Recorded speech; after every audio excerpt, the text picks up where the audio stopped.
Hello fam, it's another day, another blessing, and another adventure. Kumusta ka na? In today's video, we are going to visit a gorgeous and affordable private resort in Porac, Pampanga. Ramdam na talaga ang init ng summer. And this might be the right place for you.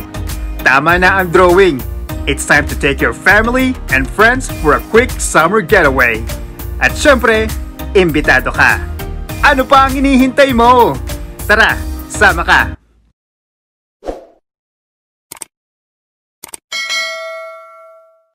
And we just arrived. Welcome to K2 Private Resort. Alright, let's do a quick room tour before tayo magkalat.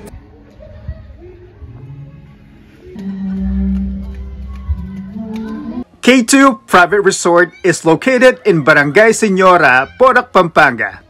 And if I'm not mistaken, this place was just recently opened in September 2023. You could definitely tell na malinis at bagong-bago pa ang resort na to. And since we have a big family, we decided to rent all 3 rooms. All rooms are pretty much identical. Malamig at malinis na may 3 kama, and it comes with a decent-sized bathroom. And just right outside the villa, we can find a kitchen area na importante talaga sa mga gatherings na tulad nito. Before naman umakyat tayo sa second floor, mapapansin din natin ang separate washrooms sa ibaba, which are really functional lalo na sa malalaking event na maraming tao o bisita. Speaking of second floor, tara akyat tayo. Dito naman, we can find a billiards table na mapaglilibangan ng buong barkada, at kung hindi mo naman trip ang billiards, may ping-pong table din sila. And from the second floor, habang nararamdaman mong umihip ang sariwang hangin, you also have a bird's eye view of the swimming pool.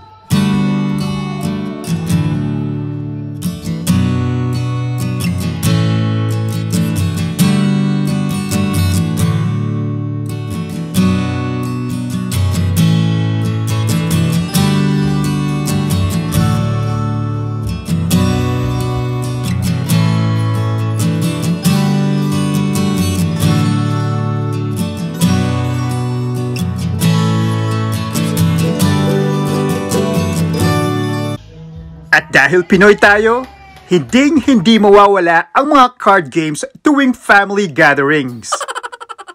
Magtatakip silim na. Ready ka na bang mag-night swimming?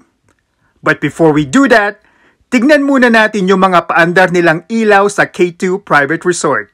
Bilang balikbayan, na ilang years nang hindi nakaka-experience ng holiday season sa Pinas, I'm not going to take this moment for granted.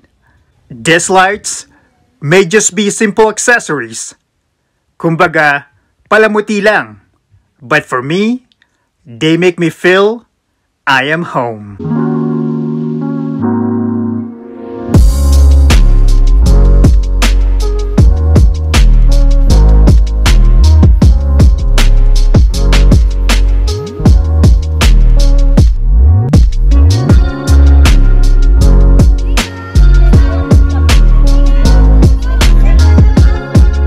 Now, the biggest question, how much did we pay for a night at K2 Private Resort? Magkano nga ba ang binayaran namin na kasama ang 3 kwarto at videoke? Note, the resort rate may change depending on the season. In our case, it was a perfect timing. They had a promo, and we paid 13,500 pesos. It's only our first day, and sulit na sulit talaga.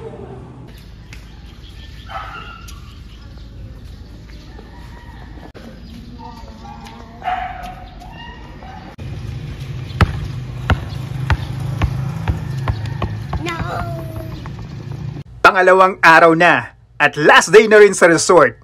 Nakapaglakad-lakad na at nakapaglaro na rin kami ni Jacob. And this is already the perfect time para makapagkape at makapag-breakfast. Yum yum! Kain na! It's our second day here in K2 Private Resort. Sulitin na natin yung pagsiswimming.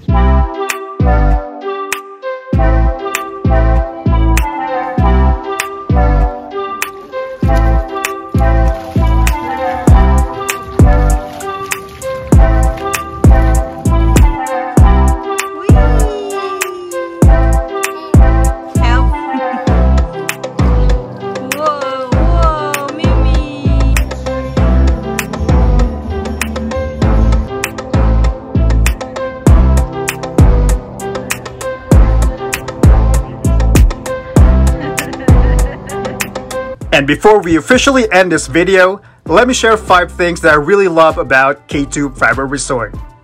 First, safety. I like the fact na mataas talaga ang pader or bakod ng resort, so hindi basta-basta makakapasok ang sino man. Second, big parking area.